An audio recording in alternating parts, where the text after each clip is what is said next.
Okay. All right. I think that the audio is finally working. Okay.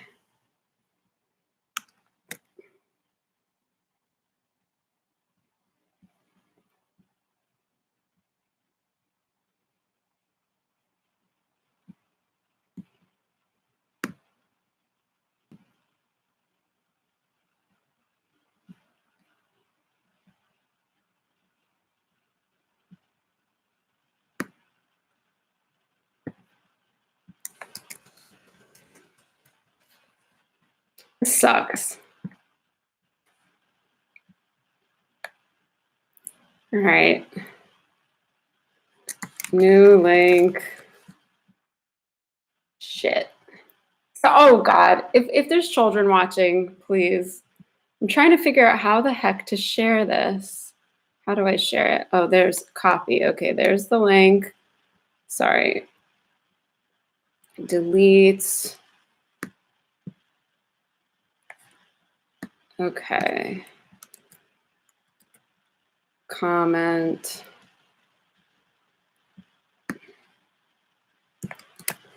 Okay. I can't believe this. All right. You can hear me. Great. Thank you. I'm very sorry that this didn't work before and for the delay and wasting 7 minutes of your valuable quarantine. There we go. All right, cool. I'm just posting around for all the places that you're watching me work on my computer. I'm very sorry for the delay. New link. This is very engaging, isn't it? Well, you know, first time for anything. Okay. All right, so I'm live. Thank you all. Welcome to Quarantine Film School. This is what I tried to use one of these little Yeti microphones instead, and I think that threw off everything because I had told it to go there, and when I tried to unplug it, it didn't default to the internal microphone. But such as independent filmmaking, I wouldn't call webcamming filmmaking, nor an art that I have any expertise in, but I have put on a gold blazer and a crystal necklace because when you move to Los Angeles, it is expected that you know your crystals for this occasion. So hi, everybody. Thank you for joining Quarantine Film School. So who am I and why are we going over the topics we're going over today? So I'm Heather Fink. I'm a filmmaker. I have directed a feature film, over 40 short films, and an indie TV pilot. I've gone to NYU's film school. I've gotten their master's in film stuff. And for the last 10 years, I've also been a sound person, which I think makes me especially qualified to talk about these topics because I've been on set for years, not just as a director, but also watching other directors work. So who is your film daddy and what does she do? That's what I answered for you. All right, cool. I also believe that nobody needs film school, but you do need to learn the craft one way or another. It does get bothersome when, geez, you know, I don't love watching myself. I'm going to stop doing that. We're learning this together. I will get to it. So the first topic we're going to go over is coverage. What is coverage? It literally means how do we cover the scene with the camera? What angles are we going to use to see the I'm a little nervous, actually. Sorry. I haven't been on camera as much at all lately. I used to be a stand-up comedian, but that was a decade ago. Yeah, so anyway. What is coverage? How do we cover a scene? How does the camera record what the film is? Filmmaking, I often talk to my friends who write screenplays. My number one advice for good screenplay writing is only write things that can be seen and heard. That is what the unique art of cinema is about. It's showing things that can be seen and that can be heard. And certainly some screenplays have things like camera directions or internal descriptions. But an example of what I mean is a filmmaker will not just say, she's a teacher. It will say, we see a classroom. We see so-and-so character writing on the chalkboard. It's these ingredients that tell the story that give us the world. And the practical art of filmmaking is what I want to get into, because the creative part of it, although I find the technical very creative, the creative parts of filmmaking are something that are harder to teach and they're more innate. Although I think that everyone has a unique voice to share. And it's about accessing the technical tools that you have to learn how to get it out. And I truly think in every field, in every single creative field, the challenge, the lifelong challenge as a human being and as an artist is figuring out how to take what's unique about you and what makes you you and your unique voice, and figuring out how to get it out of you and express it to others. So films, one of its unique things that it tries to accomplish is to replicate our psychology. And so the art of filmmaking involves a lot of that. For example, why are feature films often 2 hours long? There's been studies neurologically about how long it takes for someone to absorb the concept of story. And the average has been about 2 hours.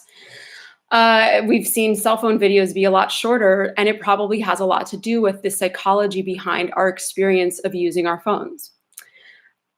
For another example of cinema replicating psychology is frame rate. 24 frames per second is the typical frame per second that film is. And video will replicate 24 frames per second to seem more cinema-like. The frame rate on your typical iPhone video, or probably this video or standard VHS kind of video, is actually closer to 30 frames per second, or 2997. Because the frame is dropped sometimes. Anyway, that's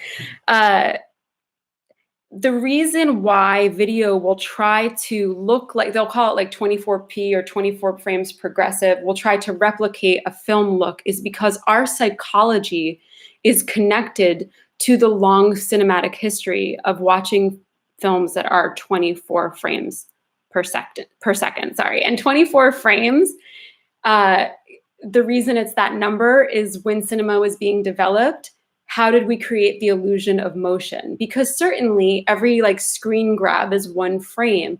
So when you move it at the speed of 24 frames per second, it creates the illusion of motion. And these things are all connected to our feeling inside, our psychology. So coverage. How do we know how to cover a scene? What shots do we need to tell our story? Truly, some scenes could be told in one shot.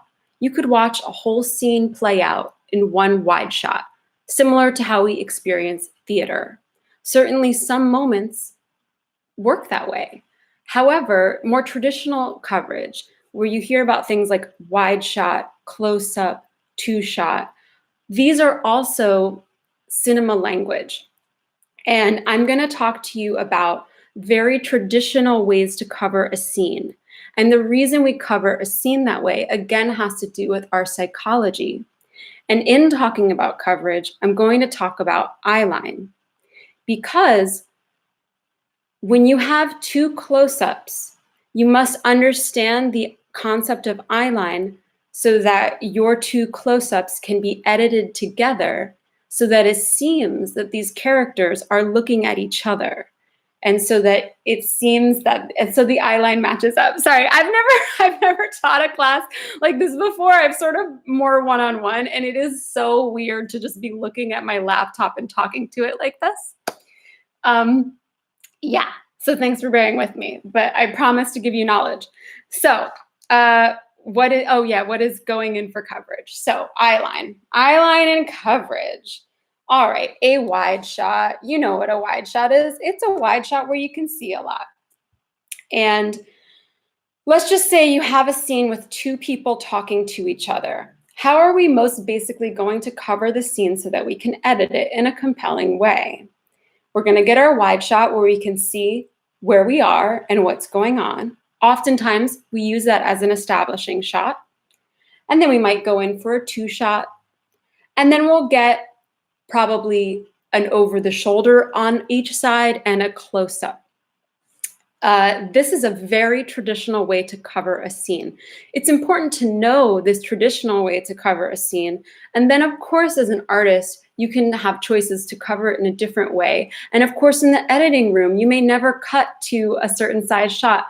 My friends who worked on Orange is the New Black in the sound department said that they would never mic the wide. They didn't do wires on all the wides because they'd never use the wides on that show. It was a style choice. They'd rarely use the wides for the dialogue of the scene.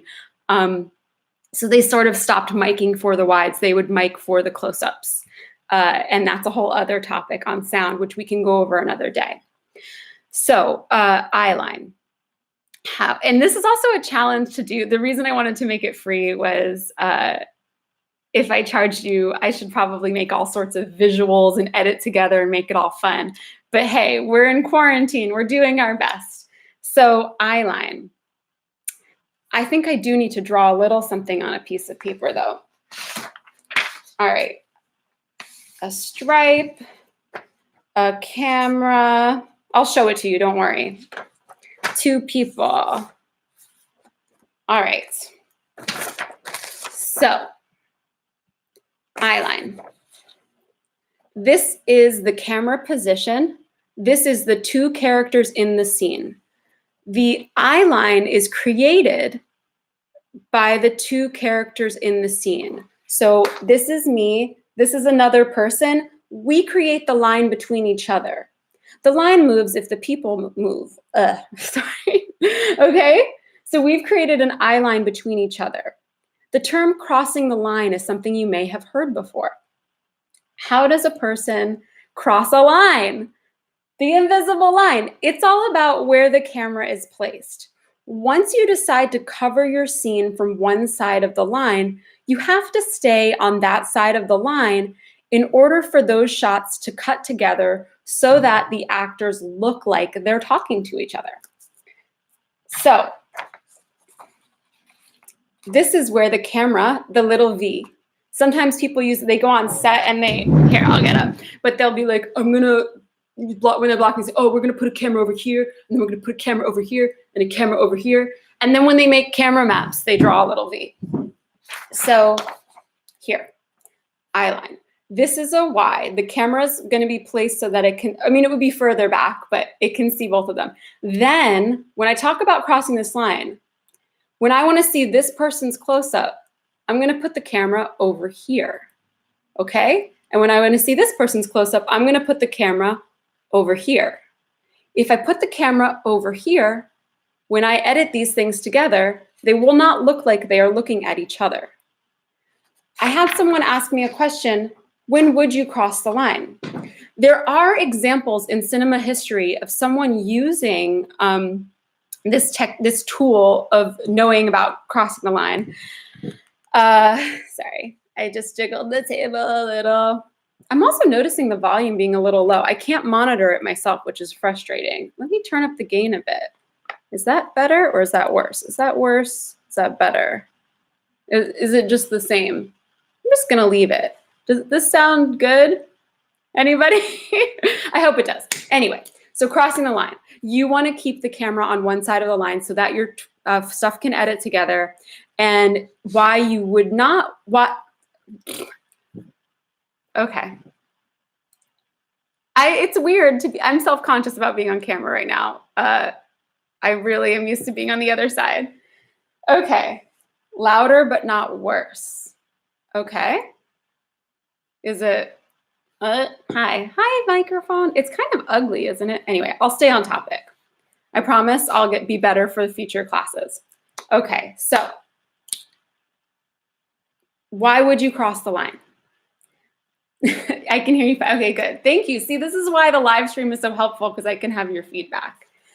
So why would a person cross the line on purpose? The reason why they would cross the line on purpose is, again, getting in this topic of psychology, filmmaking being about psychology. So if you cross the line, it can be very disorienting. I don't think you would ever use it on two close-ups that need to match each other, but I know that is it Man or Mangold? I watched some example of this in cinema in a thriller where characters were being disoriented, and so they went on two different sides of the two shot. Now, it is easier to cross the line when you can see both actors on camera. It's kind of weird, but at least you know where you are in the space, and it is intended for discomfort, and it can be used in action scenes and things like that. But here we're just trying to talk about some basics and how you basically cover a scene.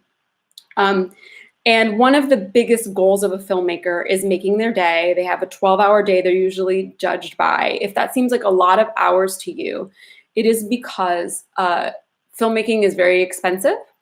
And so each day that you hire human beings to be on your set costs a lot of money. And so they try to get the most that they can out of that day.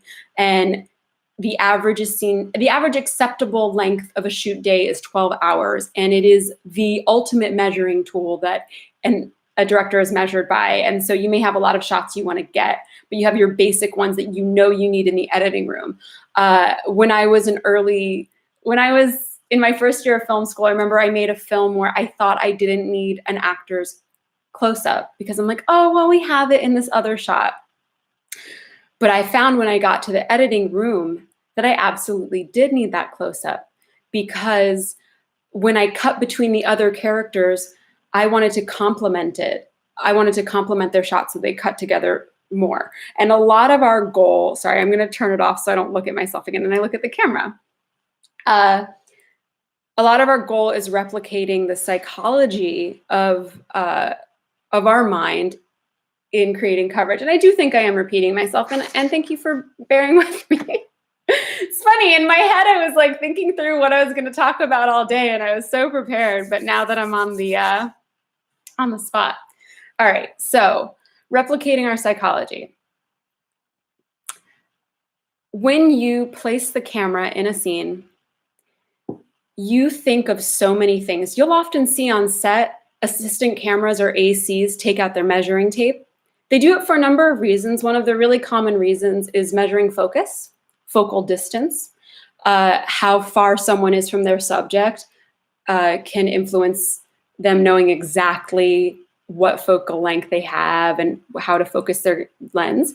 Another reason to measure the camera, and something that they'll put in their camera reports, is because when you go on the other side, you want to replicate that.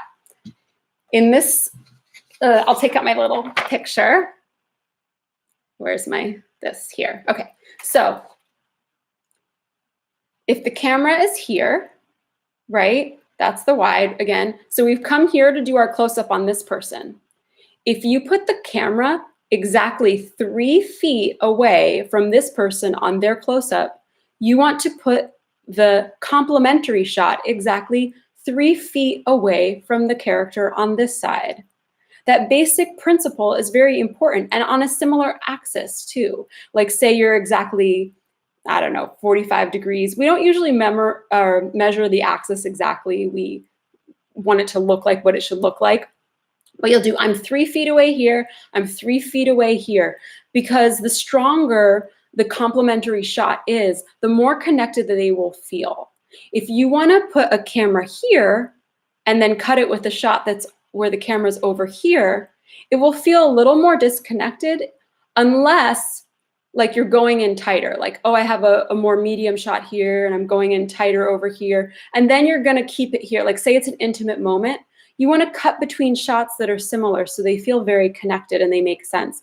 And you'll notice that when you go and watch television shows, the camera on both sides will have a similar frame size and seem like it's just about as close and probably be the very same lens.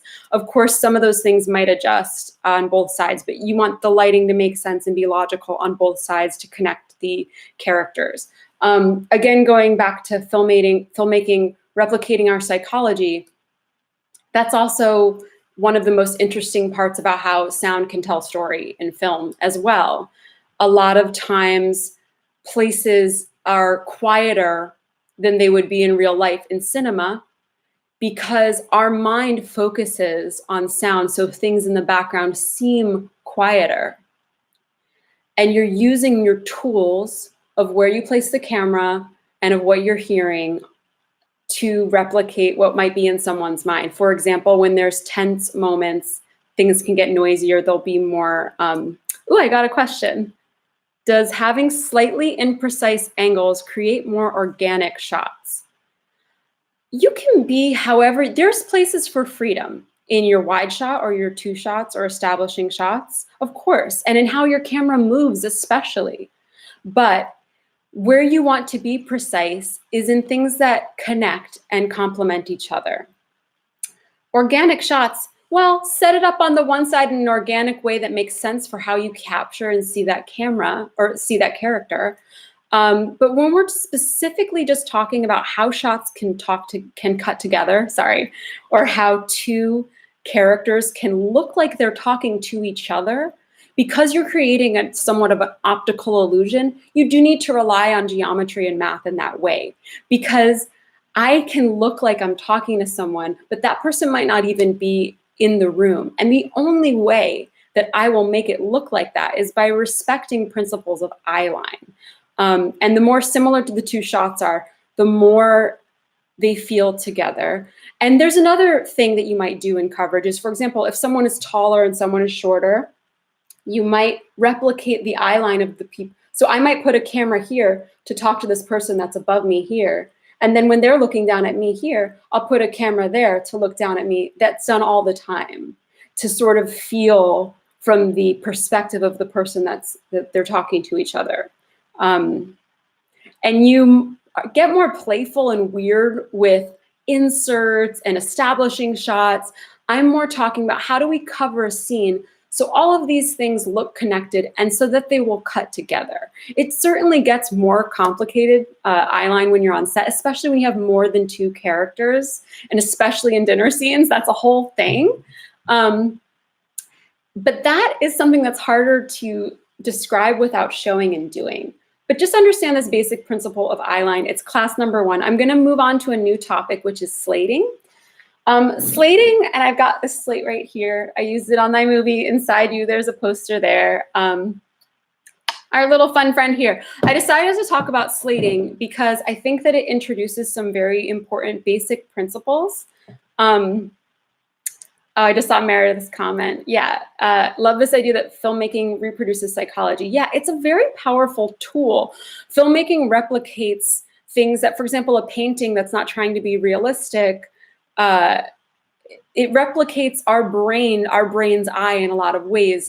When you're thinking artistically about a scene, a memory, for example, my friend said that she might share this film school with younger people. And at first I was like, oh, I think I'm targeting this as, ooh, rapid digital numbers. Oh, we'll go into Timecode, Jonathan. I see your comment there. Anyway, my friend said she was going to share this with younger people. And at first I thought, well, I'm sort of targeting this at older people. But then I remembered being 12 years old. And I remembered my mom brought me to a grown-ups party. And I brought my little book of poems and shared them. And how great that was to be treated like an adult. And I loved it. So I thought, you know what? If a kid's really into filmmaking, they might respond to this as well. So I was like, go ahead and share it with the youths. Yeah. So I had that memory though, and I thought about that memory. What are the ingredients of that memory? I can see myself at this grown-ups party on a couch. I can see my book of poems. I can see the people listening to it. I can remember what the barn looked like. It was a barn in Long Valley, New Jersey, near where I grew up. And it was her commuter on the bus she'd take to New York City. And she would, and she made friends with this guy who, rest in peace, he did go to RISD where my grandpa taught, and he did upholstery design. That's what he did. And I just said all these different concepts. All these different concepts might have given you images in your mind. And I thought about all the different things that I saw. When we are creating films, we try to imagine what was it like in my mind when I saw that thing? What is the end result of that concept? How can I cinematically share that concept? Yeah, so filmmaking is a lot about psychology. All right, so the slate, let's get to it. This is our little friend, the slate. The slate's most basic and important principle is the clap. Where these two things meet is something very important. They call it marker, where you mark a scene with it. Where these two little guys clap like this, and then the little sound that comes out. That is how we line up video and sound since the beginning of time. And it is still done this way, even with advanced digital techniques. As a fail-safe, just in case something else goes wrong, because yes, with the digital world, there are new ways to line up picture and sound, which I can talk about. But I just wanted you guys to know that that is the important thing behind the clapperboard, and is the clap. And the way that they line it up is they see where these touch. The editor will make a little mark on the video where these guys touch. And then there will be a spike in the waveform on the sound waveform. You know that little squiggly line? There will be a spark there, or you can just hear the clap. And that lets you line these up. If you're doing something really like a documentary or something, you might do a clap. So you can line up the video with the sound by making a mark where the hands touch, and by hearing that sound. So it is a way to line up sound and picture together so that they are in sync sound. And then we have what these three labels are. I don't know how well you can see it, but there is the take, the scene, and the roll number. The roll number is just like, usually you have a roll at the top of the day, at the bottom of the day. Actually, that's sound. Camera goes through however many rolls they need to go through. And so you're keeping track of where it's going to be found, and the scene number and the take number here. And then you'll have things like the name of the production, the cinematographer, and the director here. So this is for the editor as they're going through footage so that they can organize it into bins. And I brought this up also because of the way that we talk about how our scripts create a guideline, like a shooting script. And I brought some scripts here, creates a guideline for many departments to communicate, so many departments. This is a call sheet from the television show Daredevil, and it's probably inverted there, but on this call sheet, there are scene numbers. This is telling us what we're going to shoot that day. And the scene numbers come from the script. Here we go. The scene number 1 is here. And scene number starts where the scene is labeled. It says exterior Hell's Kitchen night. Okay? Oh, you can see it? Oh, it's just small for a call sheet? Okay. And I can show this because it's already on the air, so screw it. And so this is from Daredevil season 2, which I worked on doing sound. So the scene number comes from right here. Scene number 1. Exterior Hell's Kitchen night. And this is what was given out to the film crew so that we knew what we were doing in our day. And if I look on the call sheet here, I can see when scene number 1 is scheduled for. It tells me a lot of extraordinarily helpful information. And I was supposed to turn these in, so too late, sorry, but all those shows are canceled anyway. Rest in peace, wonderful shows. Yeah, so this is a guideline for how our day is going to go. So I showed you scene 1 in the script. Have I worked with digital call sheets? Yeah, people are starting to send them out digitally. That's a thing. I did that on Room 104. It was all paper free. Okay, so what I'm going to put on the slate for the first shot of scene number 1, that's where the number came from. I'm going to put 1 for the first shot of the day. And then I'm just going to call it like, you know, I gave a roll number. That's what card, if it's digital, that it's going to be saved to. Scene number 1, take 1. That might be our wide shot. And we'll say, rolling, scene number 1, take 1, marker. The next shot will be called 1 apple. And then we will go in order through our day. And we'll go 1 baker. And then what would we be doing for 2 baker? That would be a whole new scene.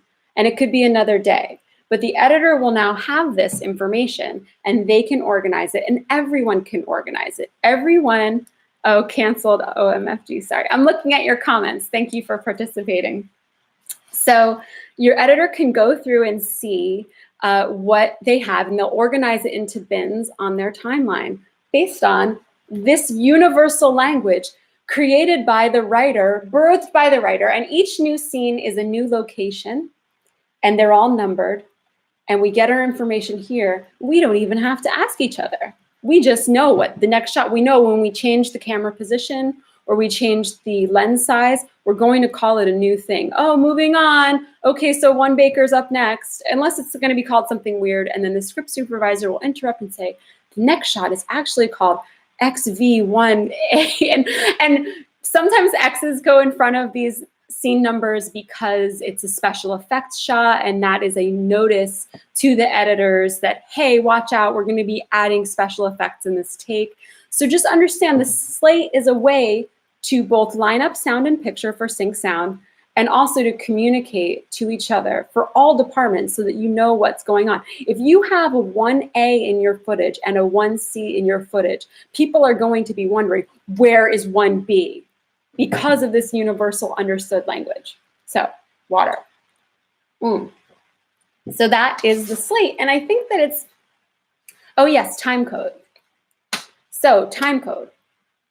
Timecode is a number.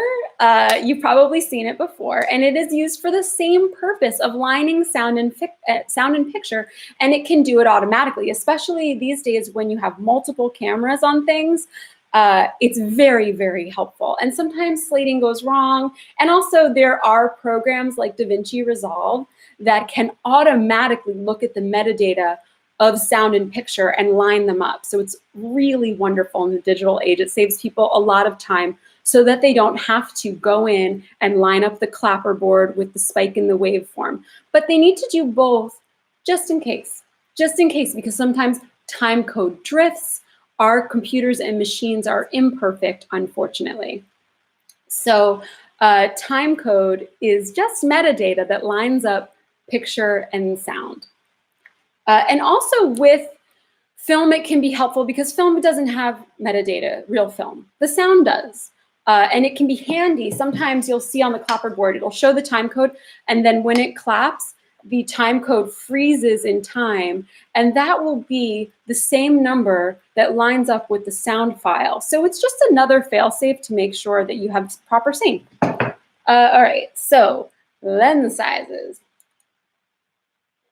Now I'm talking to you about lens sizes from the perspective of a director. Ooh, what happens? Charles asks, when you have scene 1A, B, C, but B gets omitted in the script, does 1C? So this is something I've seen get messed up in film school a lot. Like someone does their storyboards and they call the different shots like 1A, 1B, 1C. When you're on set, you throw that out.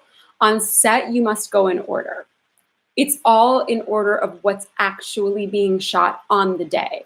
And on the day is a term that refers to when you're actually shooting something. So when you're in prep a lot of time, you'll say, well, we'll see how it goes on the day.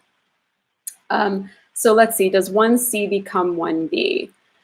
Yeah, like I said, it's just in order on the day. So it's very important. If say like something, it's usually something has gone wrong if there's supposed to be a 1 delta and there is a 1 elephant is up next. And we say these like Charlie Baker Delta things, obviously, because a lot of those early letters especially sound like each other, B, C, D, E. To help that along, we talk about it like 1 Baker, 1 Charlie, 1 Delta. And, you know, Quentin Tarantino's AC is very famous for her funny ways of saying it. You're not supposed to do that. They've established a rapport. We can talk more about the relationship between the director and what the director's job is versus other people's jobs, but the director is the person who is the master of what's going on with the actor and talking to actors. So the crew doesn't want to do anything to interfere with what the director is trying to accomplish with the actor on that day. So if the AC is being too silly and this actor's not supposed to be in a silly place, that can be inappropriate. But Tarantino may have decided that, hey, that didn't ruin his vibe. The actors were all cool with those silly slating things. So, you know, it totally worked. Like if I was on a zany comedy and the slating was not annoying but funny, like I'd be into it. So I hope that answers the question, though, about skipping a letter. Like, you would have to meticulously write in notes if a letter got skipped. It would be seen as an error. Ooh. All right, so moving on to slating. Oh, no, sorry. I told you. I'm doing this. I'm like, it's so funny what changes. Actually, I could use, I've seen in shooting scripts, there's something like scene omitted, and then a series of asterisks. How are those omissions in the script translated into the slate? Well, I think, are you talking about like a 9 Inch Nails music video? Because music videos are shot very differently. Our focus right now in my conversation, I'm focusing on narrative style film shoots, not documentary exactly. This coverage isn't really as relevant in other forms. It's narrative, fictional stuff. The omissions in the script, you would never say like shot missing or all that stuff like in that 9 Inch Nails closer video. I mean, sometimes pardon my burp, but sometimes in a script, you'll have a scene omitted on the day, but you're not going to shoot it in undated pages. I'm trying to understand this question. Maybe a scene gets cut from a script, like in the script, there was supposed to be a scene 3 and you don't end up shooting it. Is that what you mean? Because you would just note that in the script notes that this scene was cut and then it doesn't end up anywhere.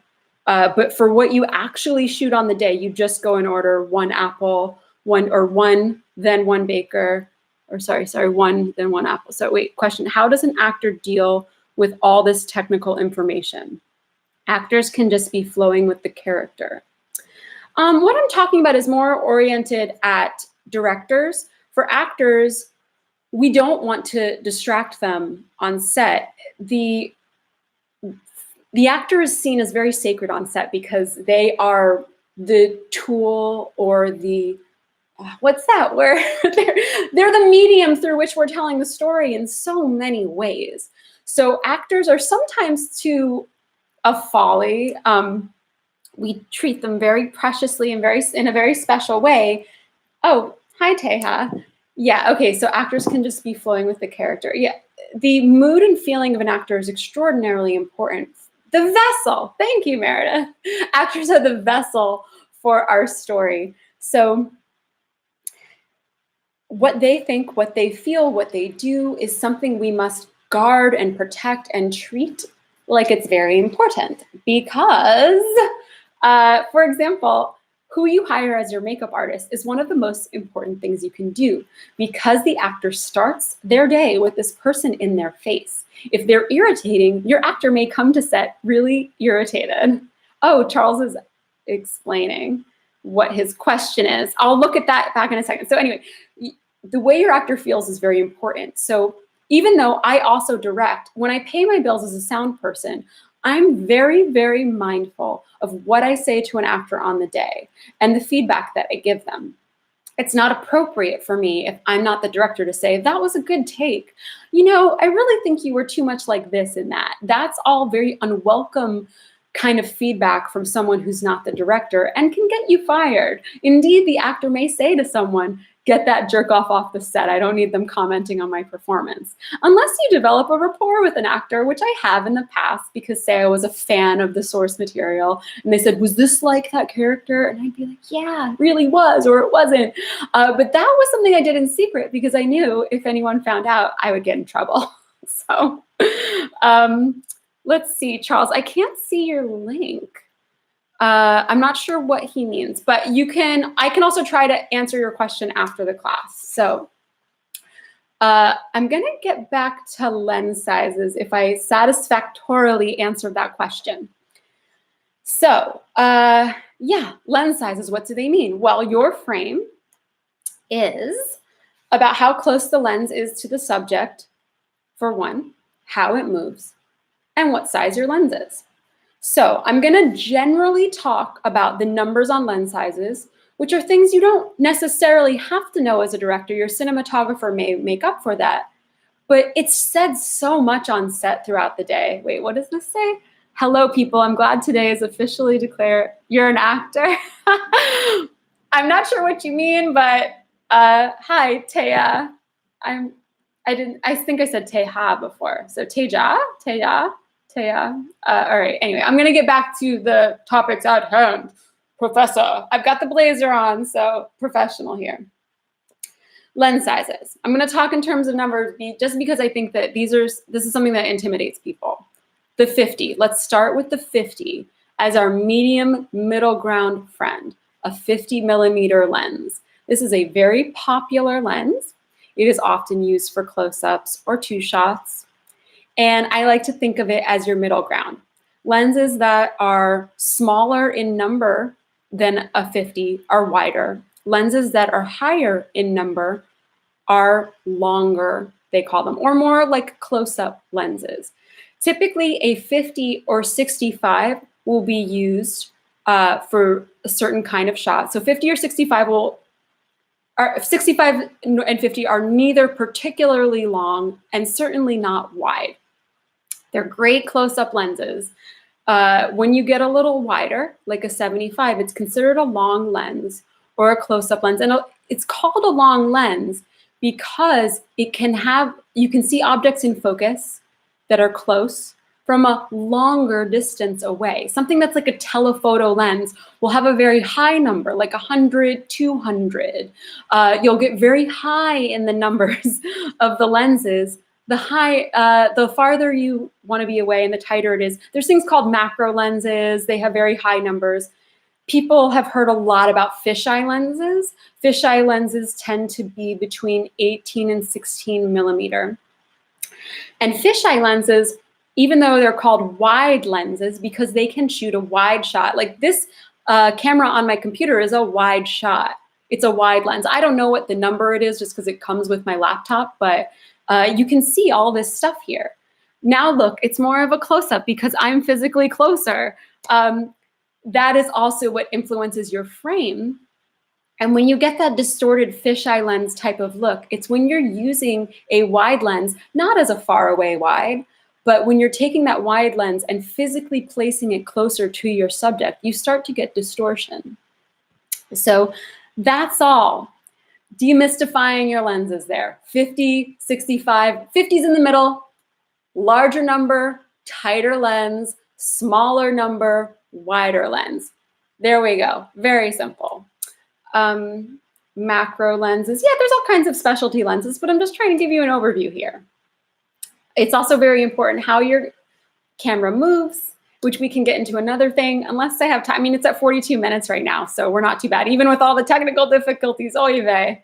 Yeah. Oh, blocking. Blocking is okay, wait, before I carry on, any questions about lens sizes before I moved on to blocking?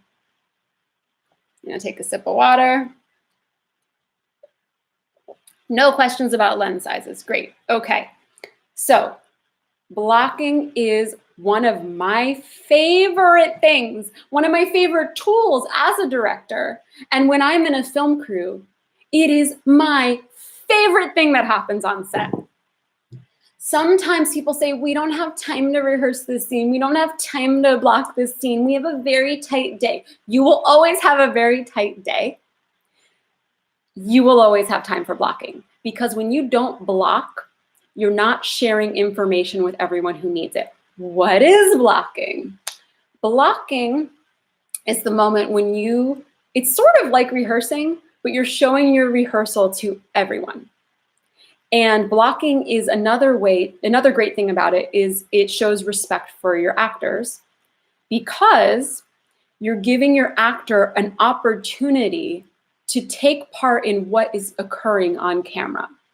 If you say to an actor, here's where you're going, okay, now we got the camera up, we're gonna do a rehearsal for camera, and you've never given that actor an opportunity to be in a space to rehearse with you, to work with their props, you're robbing them of their art and their ability to express themselves, I think. Every now and then there are rare exceptions when you might not do blocking, like say it's some locked off shot, like the person's gonna be on the phone, there's no one else in the scene, and it's like a very short thing, and they're just on the phone, and there's not much to the scene. Maybe you would say to the actor, okay, like you can stay in makeup right now, whatever it is, that you might not block something, but there are rare exceptions for it, and it's a bad habit. But at the very least, you'll have a stand-in in place in front of the camera, and you'll show everybody what's going on so they know how to light it, so they know what's needed. So blocking, and I have a supplementary link to explain blocking that I'm gonna send to you here.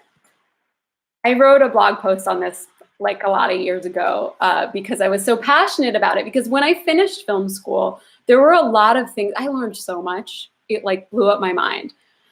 But when I started being a sound person and I joined the union and I worked on very big movies and TV shows, one of the #1 things I picked up on was how to properly block a scene. And it started to really annoy me when people didn't do it. Do you ever rehearse your scenes days in advance before the shooting day? That's a very good question. This is a choice. I do, depending on what the project is, rehearse in advance. In a feature, for example, I rehearsed complicated scenes with the actors and adjusted the script accordingly based on that. Someone else asked about how to use improv in directing. That is actually, I think, what I will bring into my next class is improv in filmmaking. Or I might today if we go on, I don't know, depends how everyone's feeling. But one place that you can use improv is during rehearsal. And in rehearsal, you can take things from the improvs that you're like, we should keep that on the day. And you write it into the script and you adjust the script and you send out new script pages. So as far as rehearsing days in advance, some directors do, and some directors don't do any rehearsals. I'm trying to remember which it was. There's this British director who's like, I don't do any rehearsals. That's just his thing. He doesn't want to ruin it on the day. And so it's an artistic choice. Let's see. In television, typically they'll do like a script, a sit-down read-through at a table on the day to like hear it out loud. When I worked on Girls, they would actually record. They would properly mic and shoot their table reads so that Lena Dunham, who was on the East Coast, could communicate with Judd Apatow on the West Coast, and the actors would do a proper reading, and they'd sort of edit it together, and they could make adjustments beforehand. If you can't rehearse ahead of the shooting day, do you do rehearsal takes before rolling? Okay, so that's a great question to lead into my description of blocking. How a day should really, this gets into the nitty-gritty of how a day should go when you're on set. So first things first, everyone starts coming in. Actors are already in their makeup before call time. Let's say call time's 8 a.m. The actors might be in their makeup chairs at like 6:30 a.m. They're getting their makeup done. Everything's happening. People, maybe they have a pre-call. They're loading stuff in like a half hour before call, and people are setting things up and plugging them. But then suddenly, the AD or assistant director, which actually there's a director's assistant and an assistant director. I was asked about this recently. An assistant director is not the assistant to the director. It's not necessarily a step to being a director. One cannot be hired as a director based on like working their way up some ladder. You're hired as a director by doing the work. You have to have directed things. So whether you're doing it low budget or you're doing it big budget, you have to show people what's in you. So an assistant director is more the logistics of the day. They call things, a director calls cut and action. But the assistant director makes sure they're paying attention to the time that everyone needs in every department and making sure that everything happens. And then they say, when it's all ready, they say, roll sound, roll camera. And then, burp. And then they hand it over to the director, and the director will call action when it's time. Okay? So the assistant director is running the day. And the assistant director also helps the director find time for their rehearsal and helps run blocking. So sometimes you have rehearsal at call or rehearsal whenever. When they say, yeah, the first AD is a real god on a set. Yeah, they are the logistical god of the set. The director is the god of the creative on the set and the mood and the vibe and what the spirit of what everything that you're doing. That's in the director. The AD sets that tone as well in their personality and how they treat others. But the director can be the good cop when the AD can be the bad cop. Because the AD is like, we only have this, and the AD can push up against the director too and say, we don't have time to get that shot. We got to move on. We're calling the day. You hear all those kinds of things because of the importance of the 12-hour day, because you're measured that way. If you do a 14-hour day all the time, you're going to, well, some people might be happy with you because they're making more money in overtime, but you might not get hired again because production's like, well, that's an expensive director. So the AD keeps us on schedule and keeps us on track. And so the AD is going to say, back to rehearsal, I personally I'm very distracted by noises. You can see I've been distracted several times throughout this video. I may have ADD, I don't know. I've never been diagnosed, but I get very distracted and I like a quiet set. And the greatest thing an AD can do for me as a gift when I'm directing is to give me a quiet set for rehearsal. Get everyone the hell out of the room. Well, that's not a bad swear word. Get everyone out of the room and give us time to work together, just me and the actor.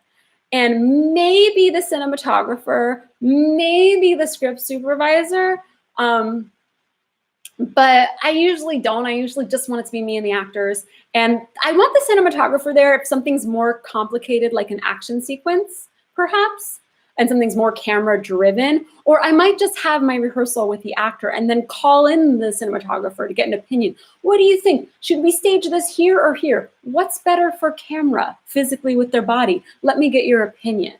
So what's to say? I got apartment maintenance crews working on the empty unit next to mine. Oh, right now? I can't hear you, by the way. I can just see your writing. So you probably knew that. Anyway, so the topic at hand. See, I get distracted very easily. It's a problem. Rehearsal. Rehearsal is the sacred time and space where you're in the location on the day. The actor may say, oh, I really want my pen that I'm going to use in the scene. That's going to help me. So we'll call props. Hey, props, can we have the pen he's going to use? Or we just give them something they can use in the meantime. But we will rehearse privately. And then when we're ready, when the actor and the director has figured out the scene and how it's going to go, and they've asked questions and had the opportunity to do the work, and they'll show me, I really want to do this. I might give them feedback and say, I like your idea. How about if we simplify that and we do it over here?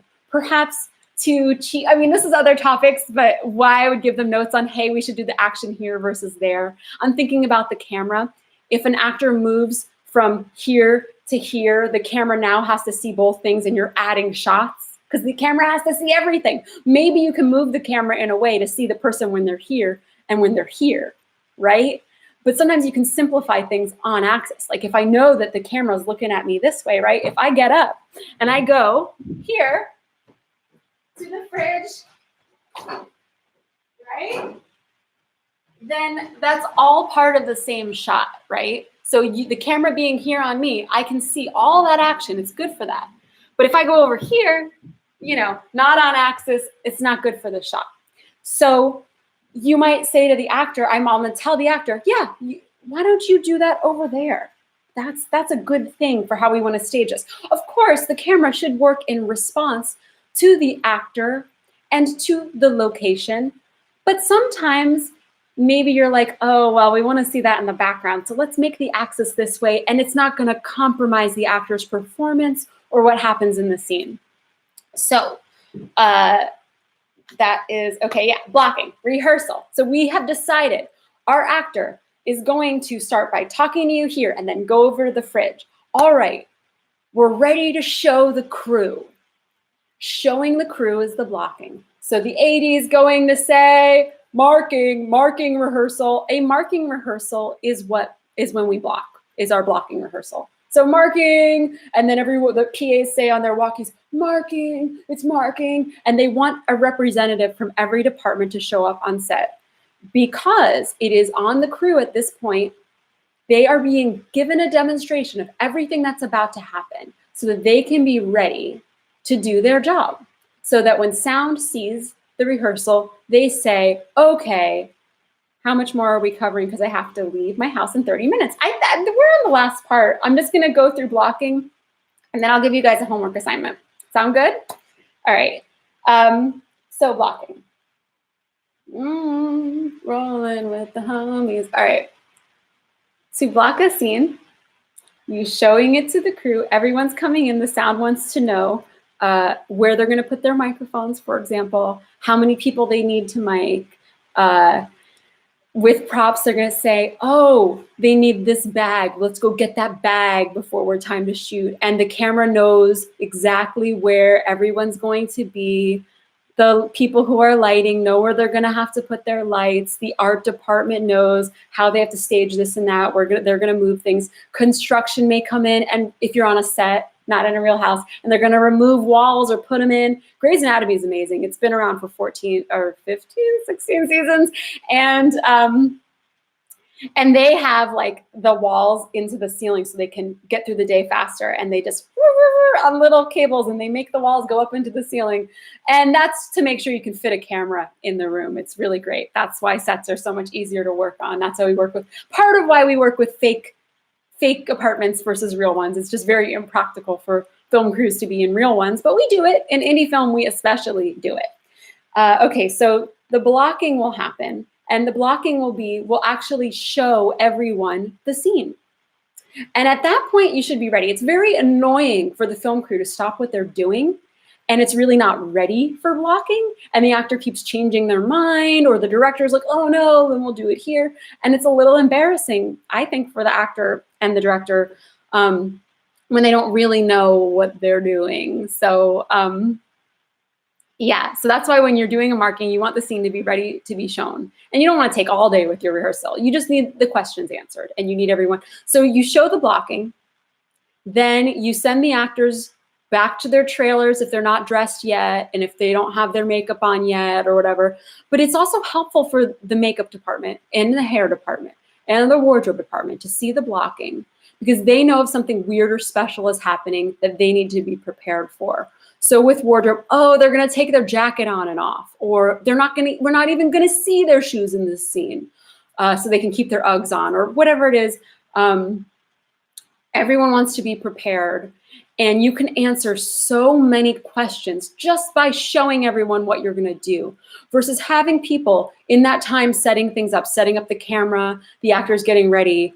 If you're setting up for the wrong thing, you've just wasted everyone's time. There is no way you're gonna make your day if you do not block a scene. Blocking a scene shows respect for everyone you're collaborating with, because filmmaking is a collaborative art. It shows respect to the actor, it shows respect to the technical departments, so that they know what's going on, so that they're clued in, so that they can do their job. And I see a lot of people coming from indie film who don't know how to properly block a scene, skip this. And even if people, because, you know, in this business, people kind of kiss each other's butts a bit. If they're not saying it to your face that they're annoyed with you, they are annoyed with you. It is a tried and true part of the art form. And in my link that I sent out, which is this one, cut and paste, I sort of go through exactly what it sounds like when you block a scene. It's very simple, and everyone should do it. Let's see. So now for your homework, unless I don't think people want me to go over how to use improv in film. I mean, I could go over it really quickly, because I'm going to stop it at the hour mark. We're just about there. And then I'll give you your homework really quickly, and I can go into it more another time, using improv as a filmmaker, because you actually have to shoot something, right? I have a strong opinion. There's a thing called cross coverage where, you know, again, where's my little drawing? When you cross coverage, you have the opportunity to shoot with 2 cameras at once. Most television shows shoot with at least 2 cameras at once. You could put a camera here and you can put a camera here at the same time, get both of these actors at the same time so the characters can improv and you're gonna catch it all. I hate doing that. I don't like to do it. I don't wanna do it. If I have 2 cameras, I would rather be on the same axis. Remember I talked about the axis of here to the refrigerator? I would rather be on the same axis, have a camera close up right here, and then over the shoulder right here. And I'm on the same axis. Why? When the camera looks in the same direction and the frame sizes are similar, it allows everyone to do their job a lot better. There's a thing that people hate, shooting wide and tights at the same time, because you light differently for a wide versus a tight. You mic differently for a wide versus a tight. And when you have to see the whole room, the lighting gets flatter. And then you also risk getting in the way of the other camera and all those sorts of things. I think that there is a more, that there's just it's my preferred way to work with improv. We're not just putting 2 cameras on actors who are just saying whatever. I don't believe in that. I do believe in, as I mentioned, using improv in rehearsal. When you're rehearsing with actors, it's such a freeing time. You're not spending any money. You're just working with them. I once had a simple scene being set up at a bar scene with like one person just at a bar.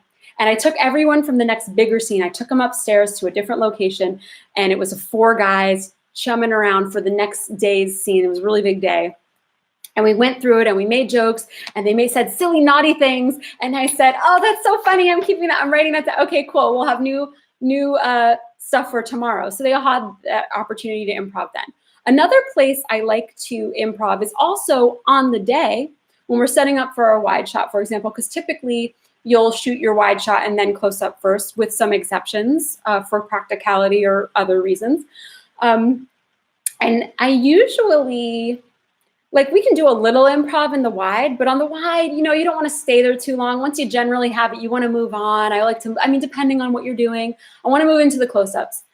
And what we'll do is we'll cover the script as needed, especially in television with a director. It's much more a writer's medium, and you have a responsibility to the writers and to the studio to cover what's in the pages of the script. But you can add some improv so that you have it in the editing room and you have some options if they're cool with that. And a lot of places I like my improv to thrive is in buttons and in the close-up. So when we're actually on you, okay, yeah, we're going to cover everything that happened. But okay, on this line, why don't we give me another? So you're supposed to say you don't like the woman. Try it 5 different ways, or it's the ending of the scene and I'll give you another. I like to roll series on certain lines. This works especially well for comedy. It's not something you want to do in a dramatic scene where you're not trying to interrupt the flow of the actor's process. But especially in comedy, I do it a lot. I roll series on lines. I want to give them opportunities to try different things, especially if it's an actor who responds to that. And the way you're like, oh, well, if you don't have the camera on the 2 at a time, how can it cut together? It cuts together, just cover it. Especially if you're doing over the shoulder and a close-up at the same time, you have something to cut to. And they say, oh, but you did it on this side, but not on this side. Give yourself a lot of options. Give yourself reaction shots. You can make it work. Reaction shots are just, huh? You're giving yourself freedom so you have things to cut with. Most improv happens in dialogue, not with physical gesture, so you can still cut with it. So I love to let the actors have time and room to improv in their close-up on their side. And I don't think that you need to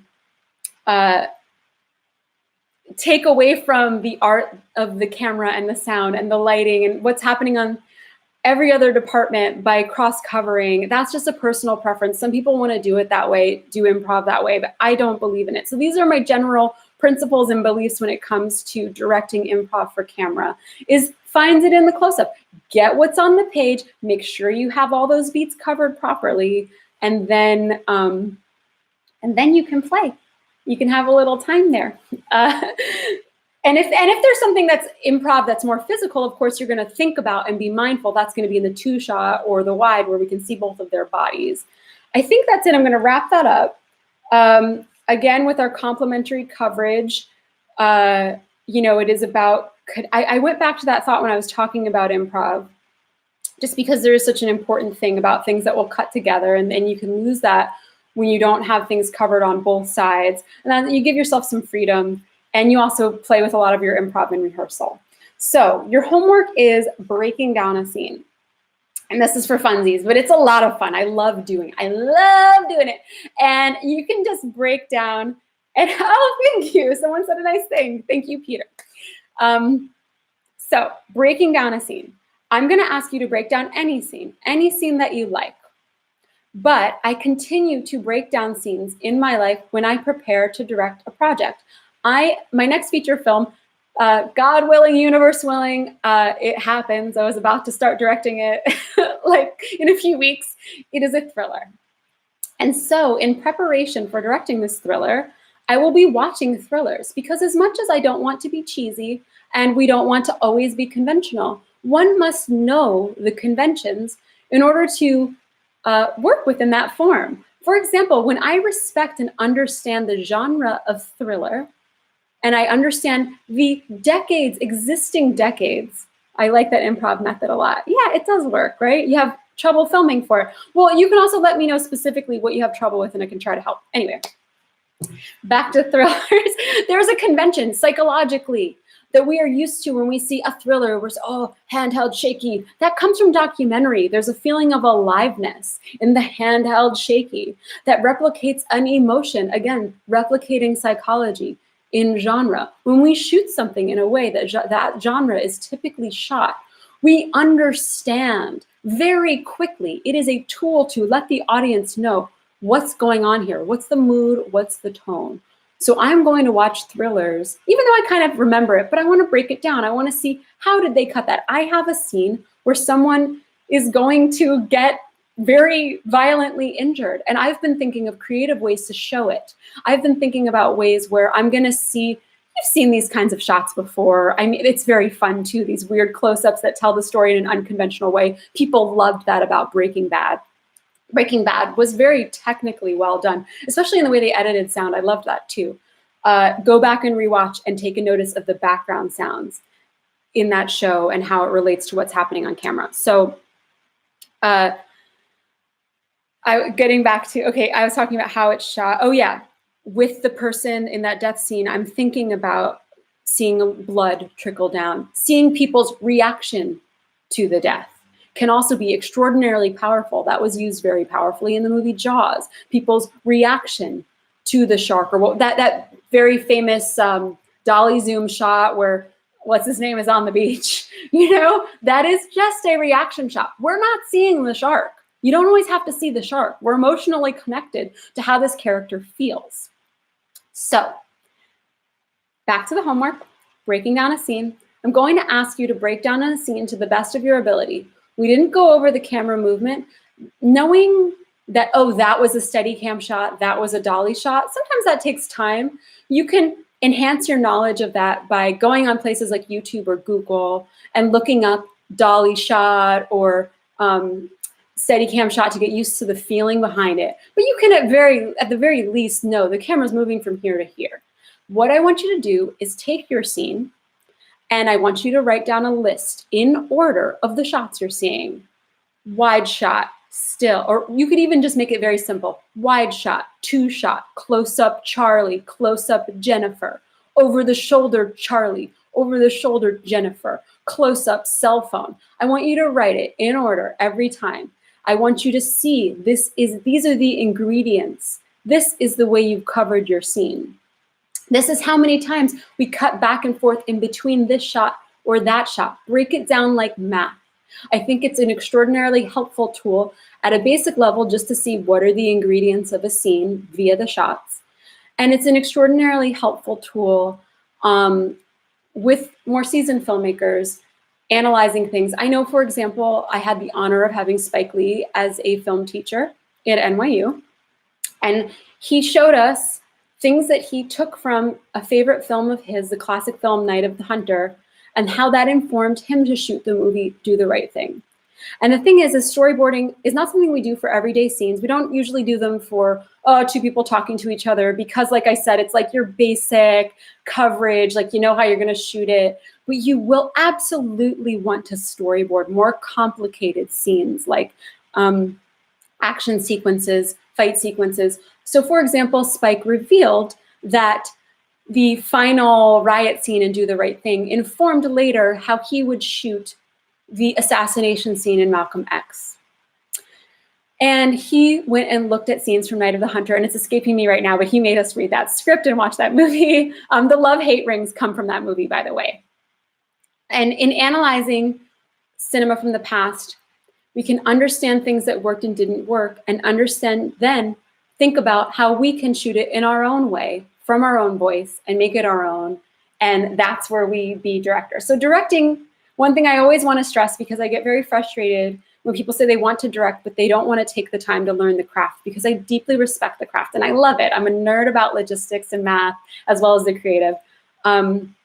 And like I said, nobody needs film school, but they do need time. They should take the time to take advantage of resources available to them, whether it's watching this free quarantine film school video or Googling things or reading books or getting your butt on set, being a PA if that's how you can get there. Get your butt on set, watch what the norms are, get used to them, watch other people work, volunteer to work with them, be an actor, and then pay attention. I, as a sound person, go around and ask actors, why do you like this director? Why do you hate this director? I ask crew people, focus puller, why are you annoyed at the director right now? Because I should never have to pull focus between this and that. We would cut this shot. It's ridiculous. Getting that kind of feedback from people being on set will really enrich and enhance. And it's very important to keep in mind that filmmaking is a very challenging art that even Spielberg struggles and challenges himself on every new film because it's such a complex art and there's always something to learn and we'll never be perfect and we're all learning together. So I encourage you, go ahead and break down a scene. Please give me feedback. InsideYouMovie@gmail.com is the email account where I'm going to be taking questions and thoughts and all that kind of stuff. And I haven't decided when the next class will be or what the future holds. It's also uncertain. Say hello to Anita Hill, the great inspiring champion behind you. There's Hillary. Some of you don't like her, but I love her. Watch that Hulu documentary and find out why. Those are plugs for random things. Listen to my friend Sarah Benencasa's podcast. I think this called, Well, This Isn't Normal. She deals with anxiety. I'm just plugging her because she's a sweetheart and I thought of it. But we have tools right now to make the best of this apocalypse. When we get out of it, we're all binging like crazy. So it is an art that survives the recession and it's an art that people are very passionate about. So let's learn. And till next time, tell me things that worked for you and things that didn't. I'll get better at this and we'll cover new topics in depth. Thank you so much and have a safe quarantine and stay the F home. End stream. And bye.